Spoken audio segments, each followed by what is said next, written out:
नमस्कार साथियों, मैं आनंद। स्वागत है आपका फाइनेंशियल फ्रीडम पाने के सफ़र पर। दोस्तों, आर्थिक आज़ादी सबके जीवन में आए, इसीलिए ऐसी जानकारियां मैं आप तक लाता रहता हूं। दोस्तों, आज यूनियन बजट आ चुका जिसका हमको इंतज़ार था, और ये बजट जब आया तो मार्केट में एक अच्छी रैली देखने को मिली। सारे मार्केट में हरियाली थी, लेकिन कुछ देर बाद ये सारी हरियाली गायब हो गई। अब ऐसे में म्यूचुअल फंड इन्वेस्टर के मन में सवाल उठ रहा है कि अब मार्केट में आगे क्या होगा। चलिए जानते हैं, कोशिश करते हैं उसको समझने की। लेकिन उससे पहले मेरा आपसे एक निवेदन, कृपया चैनल को सब्सक्राइब कर दीजिए और नोटिफिकेशन को बटन को ऑन करके ऑल का घंटा दबा दीजिए, जिससे मेरे सारे वीडियो सबसे पहले आपको देखने को मिले। और हाँ, म्यूचुअल फंड को लेके आपके मन में कोई भी सवाल हो तो कृपया कमेंट बॉक्स में जाकर लिखें। मैं आपके सारे सवाल पढ़ता हूं और सबका जवाब देता हूं। वीडियो में आपके सवाल नहीं ले पाता, लेकिन आपके कमेंट के नीचे रिप्लाई जरूर करता हूं। एक सवाल ले लेता हूं मैं, क्योंकि नित्या भारती जी आपने 2 बार एक सवाल पूछा है कि बच्चों के नाम से म्यूचुअल फंड में इन्वेस्टमेंट कैसे करें। पहली बात तो आपको बधाई कि आप बच्चे के लिए इन्वेस्टमेंट की सोच रहे हैं। दूसरा, मैंने आपको रिप्लाई भी किया था, आप बच्चों के नाम से भी माइनर अकाउंट ओपन कर सकते हैं। लेकिन अब आपके बच्चे कितने बड़े मैं नहीं जानता, लेकिन मैं ये कहूँगा कि आप अभी अपने नाम से अकाउंट ओपन करें, और बाद में जब आपके बच्चे उस लायक हो जाएं, उसको ऑपरेट करने के लायक हो जाएं, तब आप वो फंड उनके नाम ट्रांसफ़र कर सकते हैं। चलिए, आज जब मार्केट में बजट के पहले जो रैली हुई, बजट के पहले नहीं, बजट के दौरान, तो उस रैली में हमको ये देखना पड़ेगा कि कौन से मार्केट में कौन सा जो सेक्टर है वो अच्छा परफॉर्म किया और कहाँ गिरावट देखने को मिली। तो पहले हम उसको देख लेते हैं। देखिए, आज मैं बात करूं तो मार्केट चला, लेकिन निफ्टी को देखिए तो 26 पॉइंट माइनस में बंद हुआ। सेंसेक्स 5 पॉइंट, मिड कैप में देखिए आप 150 में -77 पॉइंट की गिरावट देखने मिली। वहीं स्मॉल कैप 250 में 104 पॉइंट की गिरावट देखने मिली, और माइक्रो कैप में 56 पॉइंट की गिरावट देखने को मिली। लेकिन इसको देख करके मार्केट की पूरी पिक्चर साफ नहीं हो जाती। इसके लिए हमको सेक्टर वाइज भी थोड़ा सा देखना पड़ेगा। तो आज सेक्टर में आप देखेंगे तो इंफ्रा में लगभग 1% से ज़्यादा की गिरावट देखने मिली। वहीं बैंक में थोड़ी सी गिरावट थी 0.16% की। वहीं सीपीएससी में देखें तो लगभग 2.81, मतलब लगभग 3% की गिरावट यहाँ देखने मिली। वहीं ऑयल एंड गैस में देखें तो ये भी -1.42% की गिरावट यहाँ भी देखने मिली। लेकिन हरियाली कहाँ थी? तो हरियाली आप देखिए, एफएमसीजी सेक्टर में 1704 पॉइंट, लगभग 3% से ज़्यादा की बढ़त यहाँ देखने मिली। कंजप्शन सेक्टर में देखिए 349% अंकों की बढ़त और 3% से ज़्यादा की बढ़त यहाँ देखने मिली। वहीं हम कंज्यूमर ड्यूरेबल में देखें तो 1113 पॉइंट की बढ़त देखने मिली, लगभग यहाँ भी 3% की बढ़त देखने मिली। रियलिटी में देखें तो वहाँ पर भी 3% से ज़्यादा की बढ़त देखने को मिली। निफ्टी ऑटो में देखें तो वहाँ पर भी लगभग 2% की बढ़त देखने को मिली।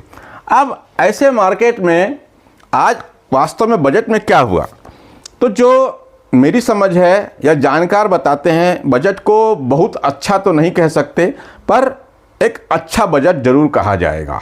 इसे ये भी नहीं कह सकते कि बजट खराब है, एक अच्छा बजट है। गवर्नमेंट को सब तरफ देखना पड़ता है। लेकिन जो मैं बहुत दिनों से कह रहा था कि मिडिल क्लास का कोई देखने वाला नहीं है, कोई सुनने वाला नहीं है, तो आज मिडिल क्लास को एक राहत देने की कोशिश की गई, और वो राहत टैक्स में छूट के रूप में दी गई। पहले इनकम टैक्स में जो टैक्स था वो 7 लाख से ऊपर अगर आपकी इनकम है तो आपको टैक्स लगता था न्यू रिजिम में। लेकिन अब नेक्स्ट ईयर जो आप ITR भरेंगे, इनकम टैक्स का फॉर्म भरेंगे, वहाँ पर आपकी छूट 12 लाख रुपए तक हो गई है। यानी अगर किसी की सैलरी 1 लाख रुपया महीना है तो भी उसको ये छूट मिलेगी, उसको कोई टैक्स नहीं देना पड़ेगा।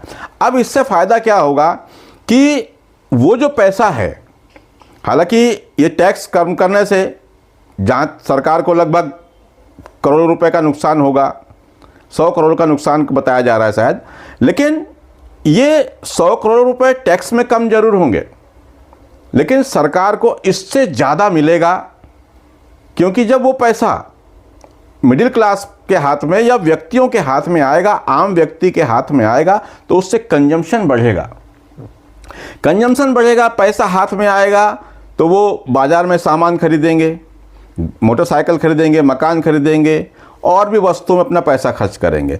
तो जब ये अर्थशास्त्री ये कहते हैं कि जब बाज़ार में 1 रुपया मार्केट में आता है तो वो 7 रुपये के बराबर काम करता है। यानी उससे देखिए, उससे ये होगा कि अगर आपके हाथ में पैसा आया, आपने किसी कंपनी का कोई प्रोडक्ट खरीदा, सामान खरीदा, तो वो जीएसटी और वो कंपनी वहाँ टैक्स भरेगी, वो कंपनी में जो वर्कर हैं उनकी आय बढ़ेगी, फिर वो खर्च करेंगे। इस तरह से ये अर्थ जो होती है अर्थव्यवस्था, इसमें ये घूमता रहता है पैसा।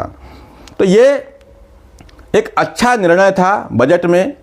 मिडिल क्लास काफ़ी परेशान था और इसकी मांग लगातार की जा रही थी। एक अच्छा निर्णय है, क्योंकि देखिए पिछले समय में हमने देखा, पिछले साल के उसमें देखें तो कारपोरेट जो टैक्स था उससे ज़्यादा व्यक्तिगत जो हम आप लोग टैक्स भरते हैं, उन्होंने ज़्यादा टैक्स भरा था।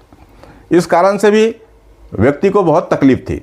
अच्छा, अब जो होगा गवर्नमेंट उसको कवर कर लेगी, जो टैक्स वहाँ कम होगा, क्योंकि जो टैक्स 10 लाख 12 लाख की छूट है ना, तो अब टैक्स तो कम कलेक्ट होगा।